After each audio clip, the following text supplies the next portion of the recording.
Sony's new PlayStation Vita is thinner, lighter, and brighter. But those are changes you come to expect when Sony's refreshing its portable handheld that's now been on the market for 18 months. There's no monumental changes here, the screen hasn't got any bigger, there's no new features actually baked into the hardware itself, but that's not to say we haven't got anything to talk about.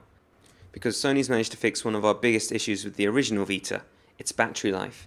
Rather than 5 hours of Vita gaming at a push, we were seeing around 8 hours on mid-level brightness with Wi-Fi switched on and even the occasional download, while this stretched to around 12 hours if we were playing PSP or PlayStation 1 games that wouldn't tax the hardware so much.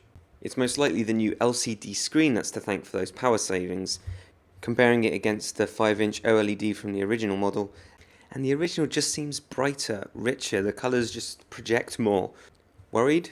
You really shouldn't be. This is still a very high level LCD with great viewing angles, good colour reproduction, and it's plenty bright enough, just not as bright as on the original screen. And if this slight drop in screen quality means we get a handheld that lasts several hours longer and is far more thinner and far more comfortable in the hand, we're okay with that. Now there's more good news too, because Sony's built in 1 gig of storage, which is ideal for game saves and smaller indie games. And if you're playing your Vita games from physical media, it means you won't have to fork out money for those proprietary Vita memory cards. However, if you've got a PlayStation Plus subscription, and why haven't you, you really should get one, you're going to need more than 1 gig of storage to download all those games on. Gravity Rush, for example, already takes 1.3 gigabytes, so that's worth bearing in mind. Another bit of good news is the fact that Sony's finally moved from its proprietary power cable to something a little bit more sensible, the Microusb Port.